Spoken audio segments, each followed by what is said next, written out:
3 questions to evaluate your Sunday worship services. Let's get into that now on the Church Revitalization Podcast. Hello, and welcome to the Church Revitalization Podcast, brought to you by the Malfers Group team, where each week we tackle important, actionable topics to help churches thrive. And now, here's your hosts, Scott Ball and AJ Matthew. Welcome to the Church Revitalization Podcast. My name is Scott Ball. I'm joined by my friend and co-host, AJ Matthew. Here we go again. All right. Back again. Back again. So, have you ever been somewhere that you had gone to previously? Like, could be a restaurant, could be any place that you have a fond memory of. And then it's maybe been weeks or months or years even since you've been there. And then you go back to that place and it's just not, you go, oh, what happened to this place? Have you ever had that experience? I've had that experience. I frequently have that. This is not exactly the same thing, but Erica and I have that experience with 80s movies. We have these memories of 80s movies. And then when we decide, hey, that would be fun. I don't think that applies to the kids those. And we're like, oh, this is not what I remembered it to be. So when that happens a lot in our house, fortunately, we check out parent guides before we play those. But I went to a restaurant a few weeks ago that I used to go to as a kid on Sundays after church. And I was amazed when it was packed. It was packed. And I walked in there and the food tasted exactly how I remember it. The place looked mostly the same, although some upgrades had been made in terms of technology and things like that. But man, like, it was really good, and it was so refreshing to walk into a place that, you know, it had probably been 20 years since I'd been in that place, maybe more. And to see it still thriving was great. But I've had the opposite experience where you walk into a place that you had used to go to or had, used to enjoy. And it just isn't, it's just not the same. It's lost a step. And you go, ugh, yeah, it's a little dirty, or it's a little, things are broken, or it's a little, or maybe it's closed. Used to be there. Now it's gone. Went out of business. Yeah. I think there are a lot of people who have had that experience with the church, which is why we're talking about this. They used to go to a particular church, they moved away, they came back, and then they visited that church again, and they go, ugh, this is not great. This is not what I remember. It smells worse. It looks worse. No, thank you. And I think that the problem is that when you're in the middle of it, I don't know how well you can see those problems. And so on today's episode of the podcast, we want to give you three questions. And you could actually use these questions across a lot of different areas of ministry, but we're going to hone in specifically on your Sunday worship service. Like, how can you make sure that you don't lose a step as a church, so that people wouldn't have that experience? I think this kind of is good in sort of this intermediate early experience space. These questions aren't targeted at like first time guest experience. It's not first impressions, but it's before you get used to stuff. Yeah. So it's this middle kind of new ground space. Do you remember those Febreze commercials that used to talk about becoming nose blind? Oh yeah. Remember that? I don't remember those commercials, but it's specifically, but I do remember marketing about that. I don't know if they coined the term nose blind even. Did. We use that now with churches. Yeah. Like, oh no, what am I nose blind to? And I think a lot of our folks, you may be one of these people, you're nose blind. So a lot of times in these episodes, we're kind of pointing you towards really specific strategic, like things we talk about in strategic envisioning, church health questions, like evaluating your programs based on discipleship outcomes. And I still think that that's the most important standard for us to be using. But these are maybe some more informal questions that maybe you as the pastor or a church leader could just do some self-assessment with and go ask yourself these questions. And I think that you would need to use our criteria. If you wanted to shift towards improvement, you should use the criteria we use in strategic envisioning to make it better. But the purpose of this episode is for you to maybe do just while you're driving. This is going to be a relatively short episode. Just while you're driving or listening to this, or sitting at your desk, use these questions and apply them to your worship services and figure out, maybe we've lost a step. If someone who hasn't been to our church in 10 years came back, how might they feel? What would they be experiencing? Yeah. Yeah. And the first one is, are we consistent? And this question is in around, I guess, maybe to peel this back a little bit. Are we consistently providing maybe a level of excellence? Are we doing well with what we do consistently? But there also should be at least some predictability in, the elements that people would expect to happen. What came to mind just now for me, Scott, on this in regards to church is when we were looking for a church now for something years ago, we visited a church and it was around New Year's. I don't know if it was first Sunday of the year. And, we had gone online, we checked the website, we knew when the service was, and we showed up and we got there and there was people there. There was people that were going to be conducting the Sunday service in the lobby, but they kind of looked at us like, what are you doing? Why are you here? And we felt really awkward. And finally we're like, so are you doing church today? And they're like, well, yeah, but we're not starting at our normal time. We're starting later because it's the first Sunday of the year. And we're like, oh, that wasn't on your website. We didn't know that. So that was a really awkward guest experience, and they did not make it any unawkward. It was just bizarre. And so we left and went and got a snack and came back later. We actually came back, and it was the last time we went to that church after that. But they were not consistent in their meeting time even, and they didn't communicate it to anybody outside of perhaps they made an announcement to the congregation, but no one in the public would have known that. And they were inconsistent in their meeting time, which is a big one. I'm sure your church is better than that. But consistency matters because every Sunday could be somebody's first Sunday. Yeah, I like to think of it this way, to use a non-church, maybe just metaphor. You can walk into any McDonald's on the planet, not just in the United States, but anywhere on this earth, and you kind of know what to expect. You're going to have a pretty consistent ordering experience. You're going to get a pretty consistent product in terms of there is some variation from country to country, but certainly within a country, certainly within the United States, you walk into any McDonald's in America and the Big Mac is going to taste the same. The fries are going to taste the same. They may be more or less hot, but they're the same kind of fry. You don't walk into one place and it's crinkle fries and another place and it's shoestrings. You don't walk into one and it's curly fries and the other place it's waffle fries. It is the same. It's the same. It's very consistent. The taste is consistent. The experience is consistent. The smell of that restaurant is consistent. There are so many things you can just count on.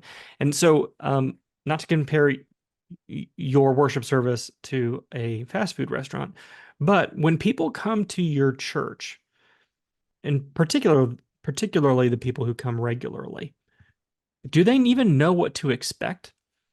Is it consistent? Is it regular? That doesn't mean that the service has to be ordered the exact same way every time. But if you have a situation where you have a preaching rotation, for example, and when Pastor Bob speaks, everyone just takes that Sunday off because it's so bad. If they know that Pastor Bob is going to be the one preaching, they just skip that Sunday because it's so different. I have a criticism of a church I've been engaged with where a couple of Sundays a year, every other week we're singing a particular kind of music, and then 2 or 3 random weeks a year it's bluegrass, and I'm like, where did this come from? Like, why are we doing this right now? Would we ever do this? So is it consistent? Do I know what to expect when I show up? Is a real key to success. Again, I don't want you to confuse that with like a very specific formula must be the same way exactly every time, but is the experience of my church consistent? Yeah. Every single time when I show up, I know what to expect. Yeah. It makes a big difference. If the answer is no, if it's really inconsistent, but we get this team versus that team, this volunteer versus that volunteer, this band versus that band, this speaker versus that speaker, and it's all over the place. Trust me, people don't want to be engaged in that because they don't know what to expect. Yeah. Yeah. And consistency can also work out on consistently bad They can be also. consistently bad too. Yeah. I mean, we usually go to McDonald's after church and get drinks, and Erica likes an iced latte. There's a McDonald's near church, but not on the way home. There's a McDonald's on the way home. We would always do our mobile order. We would pull up to the drive-through at the one on the way home, and the latte, whatever machine McDonald's uses, is not real coffee. I don't think they're doing. There's nothing real at McDonald's, but whatever machine wasn't working. And McDonald's is known for like their ice cream machines never working. People complain about that. Well, Yeah. it was consistent, and we never would get the coffee order that we wanted because something wasn't working. And we were like, all right, forget it. Let's try that other McDonald's. And so now we drive a few minutes out of our way because we consistently get what we want at this other McDonald's. So, McDonald's is always the gold standard of consistency.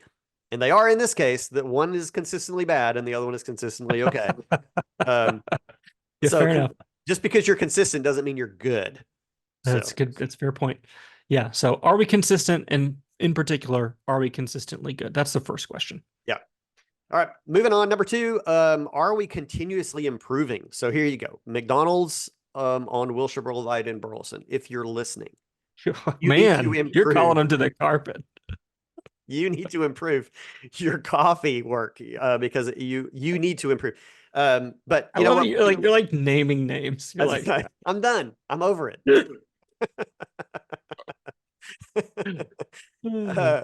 But yes, we should always be looking at ways of improving in our church, and we talk about this in the context of our discipleship pathway in the church. We would want to be looking intently to areas that we could improve in each step of our discipleship pathway. This would make up even like big annual strategies that we'd be working on. But in our Sunday services, every week, we should be at least be taking a few minutes, the teams that were working that week, like, hey, what happened? Because everybody might not even be aware. We had something kind of went a little weird over here. And I think we could have kept that from happening if we had done X, Y, or Z.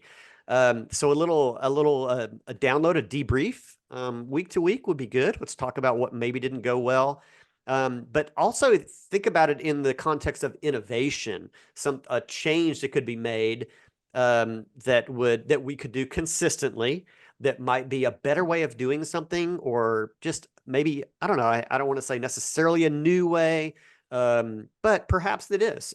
Maybe we've been doing something that just because we've always done it that way, and it maybe isn't as culturally relevant as it used to be. It doesn't help communicate as clearly, and there's a new way we could do something. But continuously improving what we do should be a focus. This is right sanctification of the Christian life and experience is, sure. Becoming more Christ-like is what we're called to do personally and individually. Should our churches not collectively also have that similar mindset of how can we be better? How can we strive towards something that is greater? Yeah. I think there's some people listening might be thinking, okay, consistency, you said consistency, and now you're basically talking about change. So which is it? Do we want consistency or do we want change? These things are not antithetical to one another. So just consistency in delivery and consistency in the substance, like the main thing, we're keeping the main thing, and it's going to be consistently good. That doesn't mean we can't be continuously improving, making things marginally better every day. So that when you compare what is today to what was 10 years ago, it might be pretty different. You got incrementally there, but it got different in a better way. Like it didn't. I talked about walking into something if you walked into a place you last went to 10 years ago and it was identical to the place it was 10 years ago, meaning they've changed nothing, it's probably not good. That restaurant I went to that I haven't been to in 20 years was good specifically because they had made certain kinds of improvements. Certain core things stayed the same. The food tastes just the same, just as good. But they had like refreshed the place so that it looks nice. Things had stayed exactly the same. Yeah. All that to say, I want to give you two kind of pieces of advice if you're listening to this. One, recognize that leaders look for problems, they don't look to avoid problems. Mm, So, if you want to continuously improve, you need to be almost like a investigator. You are hunting for problems so that you can solve them proactively. The alternative to that is that you avoid problems and you become a victim to them. So you don't want to do that. Like, look for the problems, solve them proactively, because then you can solve them on your own terms versus waiting for them to escalate and then you just sort of get overcome by them and you're reacting to them. It's not good. mhm. The other piece of advice I would give is some of you who are listening to this podcast, you're the only staff person, and you may not even be full time. You might be a bivocational pastor somewhere, and so you're thinking, I'm lucky to keep my head above water and just get from Sunday to Sunday. Let me just encourage you. I mean, there is a real advantage. If you are on a team and you have a staff, you can do a weekly breakdown pretty easily. At staff meeting each week, get together and go, what worked, what didn't work, how can we improve? By the way, if you have a staff and you don't meet weekly for staff, you're foolish. Don't have a monthly staff meeting, have a weekly one. But even if you're bivocational or you're the sole staff person, find a team or an elder or a board member that you can meet with each week. AJ knows this.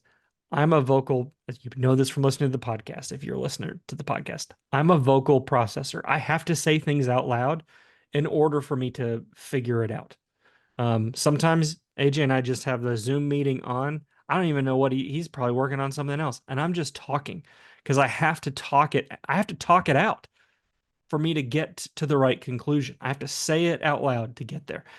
And if you're that way, or even if you're not, you need a sounding board. So get together with your volunteer worship leader each week. Get together with an elder. Get together with someone else that you can reflect on. How did last week go? Mhm. Um, I'm just telling you, it will help a lot. You'll find that's how you find problems. If you just go from week to week, float from week to week, your problems are going to just mount and you won't notice them until it's a real problem and now you're having to react. But if you have someone to kind of review, how did it go? What could we have done better? And you do that every week, you'll find the problems and you'll resolve them before they become big problems. Yeah. I just want to add on to this kind of what not to do. And so looking for problems and having innovative ideas for solving them is healthy. Coming up with innovative ideas to solve problems that don't exist is not healthy. That we would call You're that right. You're right. change Yeah. for the sake of change, and that's not what we're saying. Don't do things differently just because I just want to do. Let's just not do that the way we used to do it. Yeah. So yeah, I mean, improve on things. Don't just mess with people's heads for no good reason. Yeah. Yeah. Fair enough. Yes. Don't create a solution in search of a problem. Right. That's right. Yeah. That's right. Yeah. Yep. All right. This last one, I'm the most excited about this last one, Scott. I just like Oh, this question. And the question is, okay. are we excited? And I like what you said. I like the other question that you said before we hit record on this. If you didn't have to attend this church because you work here, would you want to? And so, I mean, this is such a great question for especially our first impressions teams, really all of our service teams that are involved in our Sunday service. Wow. I mean, have your team leaders ask this question in their next, maybe they meet before service starts for a few minutes. Would you want to attend this church if you didn't have to? And if the answer is not yes, then that needs a deeper dive. But if you're Yeah. like, I love it here, well, you should express that. That should come out in how you interact with people and be obvious, because that is so catchy. That is the viral experience that you want to see happen in your church, that people they can tell that you love it here and they know why you love it here. Don't let Yeah. that, then you got other issues. Like, I can't figure out why people actually like going to church here. Why are they acting so excited? This place is a wreck. So it should be obvious, like they love it here and I can see why. And it's attractive. I want to be here and experiencing what these people are kind of like outflowing with. Now, there are any number of people at your church who technically don't have to be there. Like there's nothing, they don't work there, they're not employed there, but they feel some other sense of obligation. They grew up in this church or they've Yeah. gone there for 30 years and it'd be too awkward to change or whatever. So there are any number of ties that bind, so to speak, that keep people in a particular location. So you don't even have to be a staff person to ask yourself this question. But if all of those things kind of went away, like all of my obligations for being here went away, would I want to? If I was picked up and moved into this city fresh and I attended this church for the first time, would I want to come back? And I used to ask myself this question all the time when I was in church planting. I used to think about this almost every week. I would go, which might sound stupid to you, but it was something I constantly asked myself. Like if I didn't work here, would I want to go here? And that was huge fuel for me. And decisions we made or programs we did or didn't do or the way that we approached services, I wanted it to be a place that I would want to go. And I think we largely achieved that for them, not perfectly, but yeah, it's a healthy to your introspective point, question. Yeah, and to your point, AJ, if your answer to that isn't yes, trust me, it shows. Like people know. People know you'd rather not be there. Yeah. Yeah. And guests Definitely. feed on that and all of that. It's really obvious. Yeah, for sure. I mean, I hope that comes out in the Church Revitalization podcast. I hope people are like, I can tell these guys actually like this stuff. They want to be doing this ministry. Because I that's what we have these conversations off air. I mean, this is at any day we could probably press record and just make a podcast based on the conversations that we're having on any given morning. Yeah, and that doesn't mean, on any given Sunday, you might just be tired. I'm not talking about that. We record a podcast every week. There are some weeks we're like, okay, we got to get a podcast recorded. But that doesn't alter in any way the way that we feel about this podcast or about the ministry we're doing. You can be exhausted on a particular day. That's not an indictment.